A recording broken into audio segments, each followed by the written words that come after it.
waiting patiently.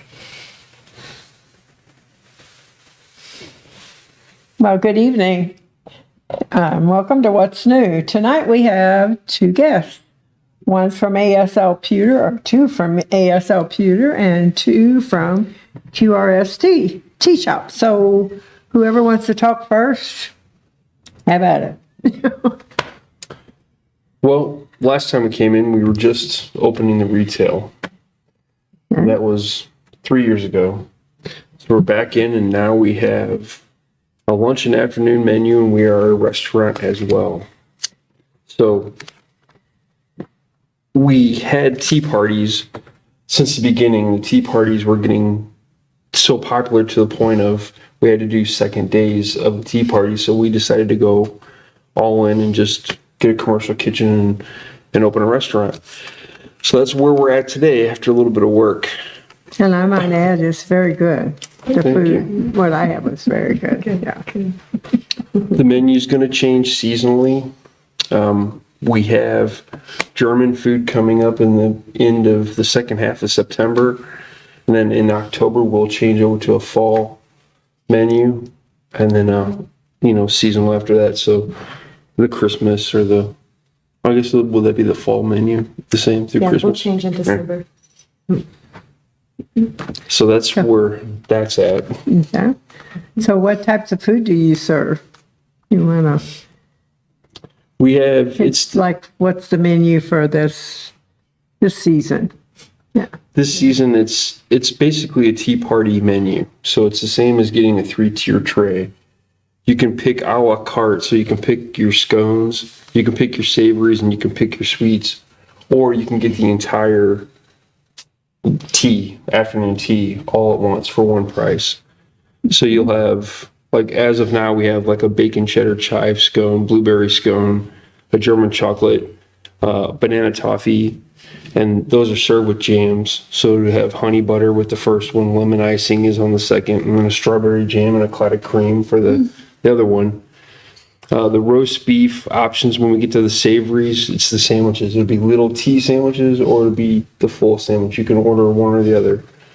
So the ones that we're on right now are roast beef with a red onion marmalade, kind of little mini croissant. And the hickory smoked turkey salad with the lingonberry aioli on like a honey wheat bread. The herb cucumber canapes on white bread. Cranberry pecan chicken salad on a mini croissant, black forest ham and Swiss. On white bread, a roasted herb potato twist with bacon and all the toppings and everything. That's the savory part. So you get one of those. The full-size sandwich would be $8 sandwich. The tea sandwich, which would be what you would get on a normal tea party tray, would be $4. All the scones are the same price, so they're all $5. And then we have the sweet course. So you don't have to order. You can order anything you want off of these when you come in. But it's best to get all of them because the sweets are fantastic too. Sweets are only $3 a piece, and we have thumbprint cookies, which you'll get 2 of them, and they're almond, and we have an apple pear tart, a lavender cake, strawberry lavender cake, a plum buttercream brownie, which has some coffee in it, which I'm not a coffee fan, and I still really enjoy that brownie. The apricot hazelnut cake and the mojito cheesecake bars. There's some gluten-free options, and we tell you if it has nuts in it, so you can avoid them if you have to. But that's some of Dorothy's favorite. So that was our first menu. That's what we've made a lot of, and she's done well with. What I had was very tasty. Yeah. Well, you've been to a few. Yeah, I've been for a couple of teas. So I guess maybe some people don't even know how you got started and what your ideas were and all that. If you want to kind of talk about that, one or the other of you. Well, with the tea, we moved back into town, both of us actually, and then we moved into the house that the tea shops and now in the restaurant. Noticing the fact that we became a national park and the tourism was up and there was more people on the streets in the evenings and during the day, we decided to open up something. And then I had a few friends that were really into coffee, and coffee was really hitting it big. Everybody grinding their own coffee and everything. And I don't like coffee, so I didn't want to do coffee. So I looked into tea, and then I brought Dorothy on board, and we figured out the other things besides tea that we wanted to sell. So we came up with the name. We had the name first before we had what the letters were. So I wanted to do QRST or something in a nice sequence because it was easy to remember. I thought we had the T. Dorothy came up with the S as spices, and we're in a quintessential river town, so it seemed to fit. Does. And you mix teas? Yes, we started blending our own teas last fall. We were doing a German celebration tea party, and we needed some Belgian mint, and our vendor couldn't get it to us fast enough. So I'm asking, well, what's in it? We'll blend it ourselves. I mean, we have a whole rack of all kinds of spices and different types of tea that you can blend your own. So they told me all it is peppermint and cacao nibs. So Brad is a much better taster than me. He started blending third try. Oh my goodness. We were saying we're going to name it, I can't believe it's not Andes, because it's like an Andes mint chocolate. It was so good. Well, we made just a small batch, like 12 tins for that tea party, and we sold them all out that night. So I'm telling Brad, well, maybe we're onto something. Maybe we should just be blending our own teas rather than, selling vendor teas. So we dove in, and now we've got about 20 different flavors. That you mix yourself? Yes. Yeah. Yep, it's been fun. Yeah.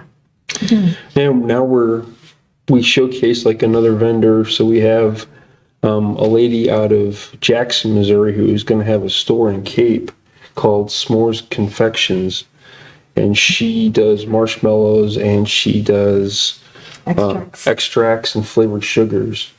So we use the extracts and the flavored sugars in what we do. So we decided to carry what she had. So we added her marshmallows and everything, and they seem to be a Marshmallows hit. are very good. Yes. I like the extracts too because they're much more potent than what you get from the grocery store. Yeah. And she's got really exotic flavors too. Yeah. Nice. I don't know which I like the best, the soft marshmallow or the The freeze-dried one? freeze-dried. Yeah, Right. they're both very good. Yeah. Right. And it's something like you can't just eat one, you always have two of them. Right. And they're all natural, so it seems to be okay. Yeah, they are. They're You can very eat good. plenty. Right. Yeah. We do have a few tea parties coming up. This weekend, we're doing Bastille Day. That one's sold out, but the next one coming up will be in October. We're going to do a Mad Hatter's party again. And it really went well last time, so I'm excited for that one. And then we decided to do Festivus this year. So in December, we'll be having a Festivus celebration. Oh, neat. So if you don't know, it'd be from Seinfeld, which is where Festivus came from. But it'd be something to look into. It's a fun party. Yeah, it's a get away from commercialism and stress celebration. Yeah, and we do have one coming up in August. Oh, yes, I skipped that one. The Farmer's Summer Harvest Tea Party. It's going to be 100% plant-based. So we had a lot of customers over the last couple of years that were booking private parties that were, vegan and gluten-free, that kind of thing. So we're just throwing a party in August that satisfies all of those. Personally, we're pro-gluten. We're not vegan. I'm kind of pro-protein too. We've learned I like meat. we've learned how to cook without the essential things. Yeah, I tell you this, what was most surprising to me, this apricot hazelnut cake. I needed something gluten-free for the menu for desserts, and I try a few things, and this thing, you would never know it was gluten-free. Normally you can kind of tell, it's just not, what like normal sweets are, but oh my goodness, it's good. It's really good. Is it? And you can't tell. Awesome. Okay. Anything else? I think that's about where we're at right now. Okay. Our tea parties are posted on the website. which And is you just, can give you your website, it's just QRSTEA.net. .net. .net. Yeah. And you can buy your tickets on the website, or you can come in and actually buy them. And we're open. We're closed Monday and Tuesday right now. We might be changing that, but we're 11 to 5 for the store and everything, but we don't serve any food after 4. So So it's a lunchtime, Yeah. afternoon, yeah. So you can still have the afternoon tea Yes. early, yeah. yep. And some of the tea party events are high teas, which is a tea that you have after work. So it's like a pre-meal kind of tea. It's like a 5 o'clock tea, and you have bigger portions of savories than you do the sweets. So an afternoon tea, you have the smaller portions of the savories, or equally proportioned sweets, and your scone as well. So we do the afternoon teas on some of the tea parties, and we do high teas on some of the tea parties. It'll be posted what they are. Okay, well, thank you for coming on and telling everyone about your business. It's always nice to have guests that have good food and good products. Yeah, Well, thanks for having us. yeah, you are welcome. And one thing you forgot is you have a lot of art there too. Oh, We yeah. do. I have some of your art You there. do, yeah. It's a great place for a little gallery. So there is a lot of local art in our shop. Yeah. That's a nice place just to go and Yeah. have some tea. Yeah. Yep. And we have another gallery on the front of our commercial kitchen on Oh, the brick that's building right. next door. Yeah, and that is going to open the mid-August, is it? As soon as they get everything straightened out. Yeah, I don't have any. And Sandy gets back, yeah. I think she's coming in the 13th, maybe. Yeah, something middle of the month. Yeah. So there'll be another new gallery in town. Yep. Small, but very full. Yes. So cute. And very neat, yeah. Very neat items in there. And it'll smell like a tea house when you go in. Right. Whatever you're cooking, that's what's going to smell like. Okay, it's time for you guys to talk about your event. Well, Tom and I are from ASL Pewter, just down on 3rd Street. And this July, this is July, next weekend, the 20th and 21st, we're hosting our annual Traditional Artisans event. And this is our 20th annual. We have 6 guest artists. All of our artists have been selected by Early American Life magazine for their directory of traditional crafts. Basically, that means that they've been judged museum quality. This year we have Phil Gilson, who's a glass blower. This is an example of his work. Mike O'Conachie, who's a scrimshaw artist and did this piece here. We have Doug and Julie Dawson, who are tin cookie cutters and birdhouses. They've been here in the past and really well received. Kathy Grafton, who is actually going to be at our event, but then on Sunday she's going over to the Foundation for the Restoration of St. Genevieve for their annual meeting, and she's going to speak on the Bayeux Tapestry. She is one of the leading experts in the world on the Bayeux Tapestry. And so she, by trade, she's a silk ribbon embroiderer, but she has done reproduction panels from the tapestry, and so she'll be talking about that. And then 2 local artists who are also top of their game. Candy Mahurin, who has Sassafras Creek Originals down on St. Mary's Road. She did the game board that I brought with us, and she does game boards, tavern signs, band boxes. She's kind of got her fingers in a lot of different crafts, but she's just been hugely successful with her hands-on artwork for many years now. We've known her almost since we first came to Missouri in '95. And then our other local artist is Lisa Palmer, who is a paper quiller. Some people call it paper filigree. Basically, she takes little strips of paper and twirls them into little balls and then fits them into shapes where she wants them. I don't get it. It's very intricate. It's She really, gave us a class one time. oh my gosh. We made little necklaces Yeah. about yay big. and took hours to do it. And she does it, it's just twirl, twirl, and I'm done. Oh, Yeah. wow. So we're really excited that we have that quality of artist here in town that we can call on, and that they've been nationally recognized for the work that they do. Our event has always been focused specifically on the traditional arts. Right. So, so that's, and well, actually the traditional crafts more. I don't think we've ever had a painter, have we? No. Yeah. A lot of painting on things, more as trade signs and things, more of folk art. So things made by people for use by themselves. And the nice thing is our artists are very well traveled, even all over the world. Doug and Julie Dawson right now are in Mongolia and camping out for a couple of weeks there. In a yurt. In a yurt, and learning some traditional ways of life from the people there. And we're basically, the day after they get back from Mongolia, they'll be here. And then also one of our scrimshaw artists is up in Door County, doing some work up there with her, basically teaching a grandchild how to do scrimshaw, which is a cool. fun and interesting thing.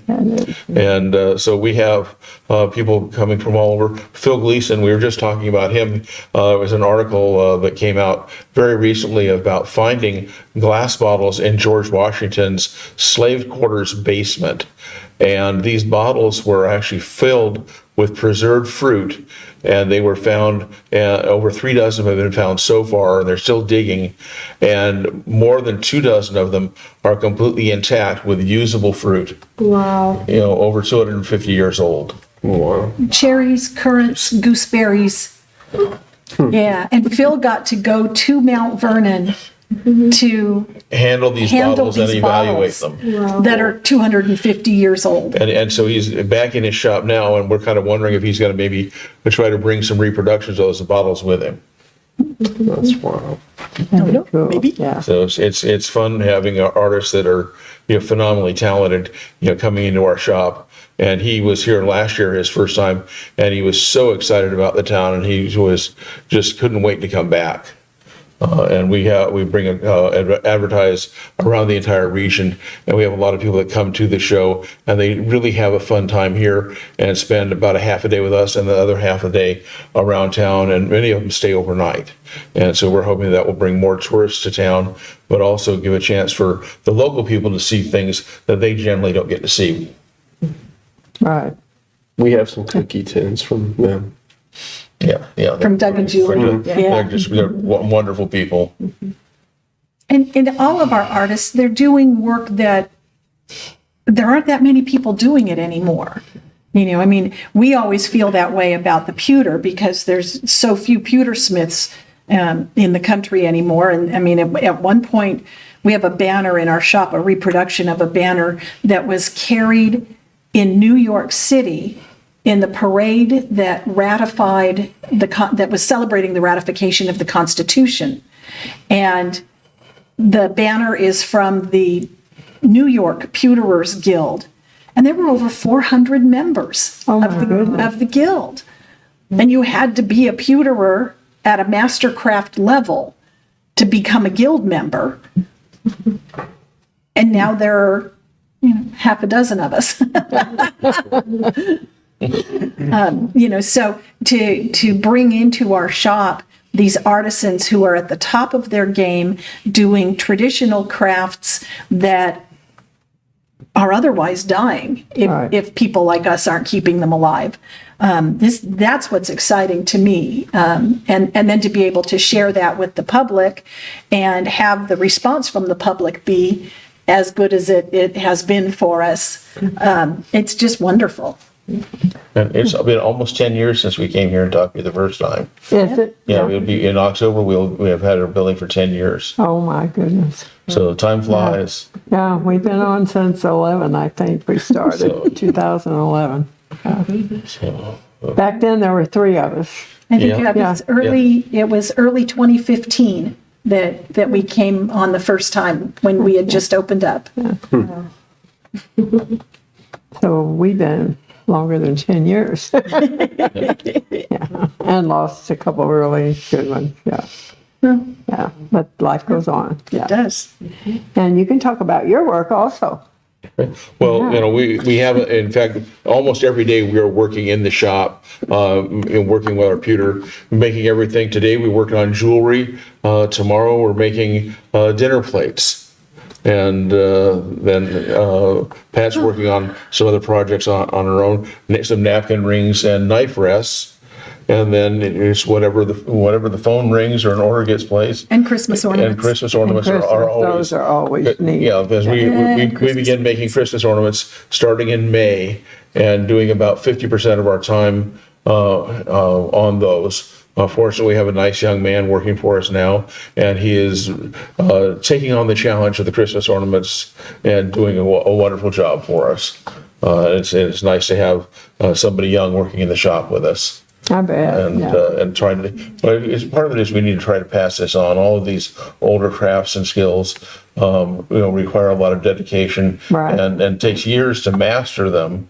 And it's not like, going to the internet, pushing a button and I've accomplished that. Right. And this is actually, takes often repetition and doing it many times. And of course, like with what we do, we have a lot of mistakes, but fortunately we get to melt back our mistakes and nobody gets to see that we made those. You guys get to have, food. Oh, yeah, we eat all ugly cookies, must be eaten on site. Oh, yeah. Oh, that didn't turn out. Darn. And I think it's amazing when you go in and watch you guys work. Oh, thank you. That's really, and your cats. Yeah, and the cats. And the cats. Cats. Yeah. We have our 2 shop cats that are really wonderful greeters. They talk to people when they come in, and oftentimes young people come in and they think they're being dragged around by mom and dad, and they get to see one of the cats and they calm down, they relax, and it makes their day a lot better. Yeah, I don't think people like to be dragged around by mom and dad anymore. We used to like it. We got to go somewhere. Got to, oh goody, we get to go somewhere today. Yeah. So, okay, you want to go over your time? Oh, yeah. Frame So and- our event is July 20th and 21st. It is 9:30 to 5 both days. We will have refreshments. There will be door prize drawings. You don't have to be present to win. You just have to fill out a ticket so I can draw it. It's an excuse to have a party. So come on by and celebrate. But also Friday night. Oh, I was just going to say that. Is Moonlight Madness here in town, and we're going to, and 5 of our 6 artists are going to come and set up and be here early for that. So we'll be open during Moonlight Madness and to give them a chance to see, some other people around town. And oftentimes people that come out for that but don't come around during the day can have a chance to come into our shop and see that. And we get to look out on the street and see the cars go by and watch all the fun. That's neat. Our scrimshaw artist is the only one who won't be with us because she's not getting back from Door County until Friday afternoon. So, She does a very good job. oh, she does beautiful work. She does. She's been at it for well over 30 years. And she's just in St. Louis, so she's kind of local as well. But really well known in the art community in St. Louis and really well known in the traditional Americana community as well. And again, one of a very few that are still doing that kind of work. We're becoming fewer. Yeah, that's a very, very old craft. Whatever. It does go way back. Most popular, though, in the beginning of the 1800s with whaling ships. Right.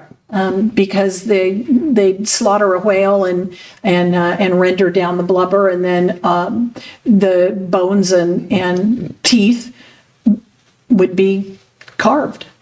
Right. But they've also found etchings and that pigment rubbed into them in Neolithic caves. So it's something that's been that's around true, yeah. for thousands and thousands of years. But it's the highest form of it was actually during the classic whaling time. Well, Amazing world. we forgot to mention too on Midnight or Moonlight Madness, we have a surprise author that's going to be doing some book signings in our place. Oh, well, that's wonderful. And it's Jamie Christine. She's going to sign her book. I have the name of it. It is. I can't find the name of it. It's Amazon. Amazon popped up. No, she was surprised. It's called The Transcendent. It's like a teenage sci-fi, I believe. But I apologize for not looking into it more. But she will be there signing copies of her book, Nice. and we will have scones Yes, we're doing Everyone Must Get Sconed. Yes. for Moonlight Madness. Moonlight Man. Totally. Now, what kind of stones? All of them, or some Oh, yes, special we'll ones? have the whole spread that's on our menu. Gonna do tie-dye scones? Oh, that would have been a good idea, yeah. You got a whole week to figure it out. Right. Menu subject to change. So, yeah. It's supposed to be the 60s and 70s, I think, isn't it? The 70s, yeah. The theme. So you don't know what you're gonna get. You might be, I don't know what kind of scone you'll get. Okay. I want that one. Yeah. Whatever Dorothy feels like making, that's what it'll be. Yeah. So you both have very amazing shops. Thank you. Thanks. Well, it's just an example of what the great shops we have here in St. Genevieve. There's a little bit of something for everybody. And it's nice because it's not like going to someplace like St. Charles when half the shops are clones of each other. Right. Every shop is unique, it's different, and no two are alike, and none of the merchandise is the same. And so it makes it a great scavenger hunt for all the customers that come in when they're looking for something. We can send them to another shop. If they don't find it there, they'll still have some fun. Right. Just exploring. Yep. And then there's gobs of art galleries. Lots Art of them. galleries and, Yes. and what they've done with the antique mall has just been yes. phenomenal. Yeah. So we have a little something that people can say really busy. Right. We've had a lot of customers that have come in and especially recently, a lot of first timers to St. Genevieve, and they come in the afternoon and they go, "Is there more to see in town? I've seen this and this," and I tell them the streets that they haven't been on, and they go, "Oh my goodness, we're gonna have to get a room and come back again." So Yes. I think that's a Very testament key. to what everybody's work that they're doing in town, and the art galleries have just really come alive and are being a destination. Right. And the last exhibit that the Art Guild had, it was taken down today. Yeah. Yesterday, actually. Yeah, It was taken down, but that was great. The It's Vorst phenomenal. exhibit was Yes. phenomenal. Yes. Yeah. We were lucky enough to go to the preview because the building that we're in at one time was the Vorst livery stable. Right. And since They own the that Art whole Guild block. fell, they did, they owned the whole block. They were cousins of Joseph. Right. But that's why he came here, because there was family for him to connect with. And so he knew of St. Genevieve because his family had been here since the middle part of the 1800s. Our building is older than that, so at some point the Vorsts purchased it. But it was an incredible exhibit, It was. so beautifully done. And the props, Yeah, how they the matched. staging They had for the it. pictures to go along with the paintings, the reference photos. It was quite a show. Yes. And just another example of the really world-class artists who have been part of St. Genevieve's history over the years. Right. And that all happened because of the Depression, Yeah. why they came here to begin with. Well, that and what was going on in Germany that they had to get away from. Oh, you mean from moving from Germany? Yeah. But the art colony. The colony coming here, that was because of the Depression. Yeah. And to find out that he had a connection with Benton was Right. really fascinating to me. It's like, wow, small world. With Thomas Hart. Yeah. Oh, Yeah, they were best friends interesting. and Yeah, worked collaboratively, competitively. They were often going for the same commission, Right. and one would get it and they'd celebrate, or the other one would get it and they'd celebrate. You know? There's a lot of Benton's work down in Branson. Yeah. At the, well, not in Branson, down a little bit further at the College of the Ozarks. That's got it. And that's a very interesting place. Little Smithsonian, they used to call it. I Yeah. don't know if they still do, but that's what it used to be called. Yeah, so. Anyway, St. Genevieve is a great town. More and more art galleries and businesses that have great things. And restaurants, you can't beat the food in any of them. Just need to keep getting the word out. Food in St. Gen. And enough variety that you can't get bored. Right, right. No matter what you like, it's here. Yeah, You can find it. Yep. yeah, yeah. St. John's a great town. Yeah. So, if you want to state your times and all that again, and then you do yours once more, and then I guess anybody else got anything to say, you can go. We're open every day but Monday and Tuesday from 11 to 5. We quit serving at 4. And you can just come on in and pick what you want off the menu, and it comes in pretty quick. And we still have all of our retail, so any kind of tea or steeping material or anything. Oh, and all your spices and herbs and things too. Yeah, that's a whole. It's a great resource. If you go, I know where I can get some. Right. And it's all organic and natural and real. Yeah. And we're ASL Pewter. We're open daily, 9:30 to 5. Our special event is our traditional artisans event, July 20th and 21st, from 9:30 to 5, both days. It's a great event. It is. It's very nice. So, everybody out there that's listening, come and Come then on down. tell your come friends. on downtown. Yeah, come downtown and bring your friends or tell your friends about it. A lot of people don't know what's going on in town. And I think one way is when you see something on Facebook or Twitter or whatever you're on, just share it. Yep. And then your friends will find it and then they'll pass it on to their friends so everybody else. That's a good method of advertising nowadays. Yeah. You bet. And a lot Social of things have changed downtown, so come downtown. Oh, I know something that's going on right now is the mural that's getting painted down on Main Street by the Main Street Park. And the new installation that's by the Art Guild across from the church.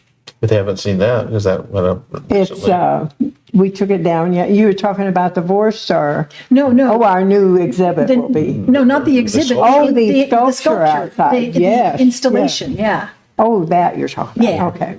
And that's brand new and. Yes, it So if is. you haven't seen it, come on down. And that is a artist that's very well known, Leon Bosler. And Stan Winkler is a very, very good My neighbor. metal man. Yep. Is that what you call them? Are you? He's a Blacksmith. Blacksmith. And But he don't shoe horses. He makes gates and gates. all Not kind a of cool farrier. stuff. He's a blacksmith. Yes. And you can tell he's in a shop when you drive by and there's noise coming out of it.